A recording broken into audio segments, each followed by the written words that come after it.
Firefighting in Canada this week is brought to you by VFIS of Canada, a division of CVIS Incorporated, Canada's largest insurer of firefighters. In this edition, the federal government says there are no willing partners to bring fire codes onto First Nations. Then, Vancouver Fire Rescue Services released their 2022 fire stats. And FireSmart BC's new award recognizes women in wildfire resiliency.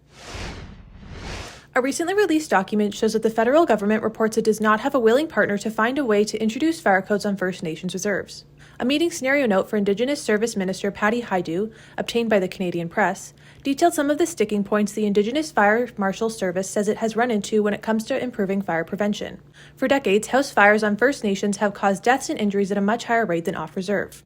Experts say that's due to a range of factors, from insufficient housing and overcrowding to improper education and funding for fire prevention and suppression services, the Canadian Press reported. Another gap is that the national and provincial building and fire codes do not apply to structures on First Nations. That means it is up to the community to pass their own bylaws. According to the document, the agenda for Hajdu's meeting included the possible development of legal and regulatory fire protection on reserve. It also detailed the Assembly of First Nations' own history with the issue. It noted that chiefs passed a resolution at a 2017 gathering, recognizing the lack of national fire standards on reserve and endorsing the creation of an office that eventually became the Indigenous Fire Marshal Service, which is a part of the Indigenous Safety Council. But Indigenous Services officials noted that the idea of bringing in regulations and legislation was then abandoned due to a lack of First Nations leadership support. The Canadian Press reported that federal officials have previously said that legislating fire and building codes on First Nations raises complicated questions, given that much of the housing stock is in poor condition. Vancouver Fire Rescue Services responded to more than 65,000 calls in 2022. Global News reported that the thousands of calls were an 18% increase from 2019 pre-pandemic call volumes.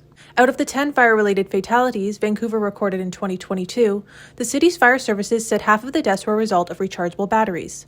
In a press release, Matthew Trudeau, Public Information Officer for Vancouver Fire Rescue Services, said 4 of the 5 fire-related fatalities were linked to smoking material, while the other were electrical in nature. The other 4 fire-related deaths occurred within a span of 2 days last January, Fire Chief Karen Fry said in a press release. Outdoor fires, including fires involving rubbish, buildings, and alleyways, saw almost a 70% increase since 2019. Firefighters responded to nearly 7,000 overdose calls. Vancouver is one of the country's busiest fire departments per capita, responding to 92 incidents per 1,000 residents. FireSmart BC is seeking nominations for the Lynn Orstad Award.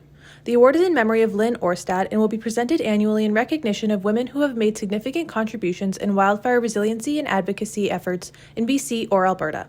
Lynn Orstad was a fire safety advocate who dedicated her career to furthering wildfire resiliency across all jurisdictions and levels of government. The award recipient will receive a personalized award and a $1,000 grant towards furthering wildfire resiliency efforts through education and community engagement. Award criteria and the nomination form can be found on the FireSmart website. Nominations close February 27th. Thanks again to VFIS of Canada, a division of CVIS Incorporated, Canada's largest insurer of firefighters.